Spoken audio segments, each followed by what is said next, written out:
Hello అండి, welcome back to our channel Bhagyalakshmi food recipes. ఈరోజు మన రెసిపీలో పల్లి చొక్క ఎలా తయారు చేసుకోవాలో చూద్దాం. నేను ఫస్ట్ పల్లి అయితే ఇలా వేయించుకొని పొట్టు తీసి సపరేట్ చేసుకొని పెట్టుకోవాలి. తర్వాత తెల్ల నూనె కూడా వేసుకుంటే రెండు కాంబినేషన్లో టేస్ట్ అయితే చాలా బాగుంటుంది. ఇక్కడ ఒక విషయం చెప్పాలండి, మనం ఏ కప్పుతో అయితే పల్లీలు నువ్వులు తీసుకున్నామో అదే కప్పుతో 2 కప్పుల బెల్లం తీసుకోవాలి. ముందుగా స్టవ్ ఆన్ చేసుకొని ప్యాన్ పెట్టుకోవాలి. తర్వాత 2 కప్ బెల్లం తీసుకోవాలి. హాఫ్ కప్ వాటర్ వేసుకుంటే సరిపోతుందండి, ఎక్కువ నూనె అవసరం లేదు.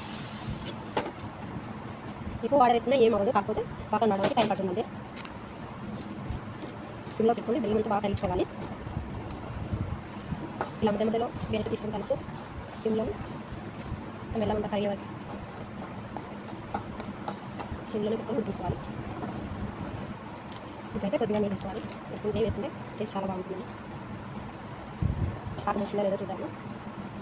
ఒక చిన్న ప్లేట్లో వాటర్ వేసుకొని ఈ పాకం కొద్దిగా ఇలా వేసుకొని చూసుకుంటే పాకం రెడీ అయిందని తెలుస్తుంది.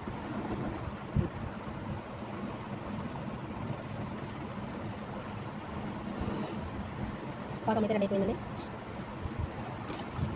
స్టవ్ ఆఫ్ చేయకుండానే మనం పల్లీలు తెల్ల నూనెలో వేయించి పెట్టేసుకున్నాం కదా, అవి వేసి మొత్తం కలిపేసుకోవాలి. కలుపుకుంటూ మిక్స్ చేసుకోవాలి బాగా.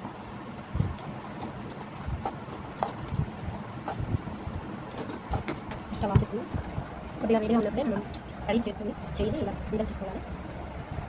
ఇలా మనం ఏ సైజు కావాలంటే ఆ సైజులో ఇలా చేసుకోవచ్చు. కొద్దిగా వేడిగా ఉన్నప్పుడే చేసుకోవాలంటే చేయి కాకుండా అందులో వాటర్ దగ్గర పెట్టుకొని చేయకుండా ఇలా ఉండలు అంతే అండి. ఈజీగా మనం ఇంట్లోనే 5 మినిట్స్లో తయారు చేసుకోవచ్చు. ఈ పన్నీర్ చెక్క తెలంగాణ వేయడం వల్ల మనకు చాలా హెల్దీగా ఉంటుంది తినడం వల్ల.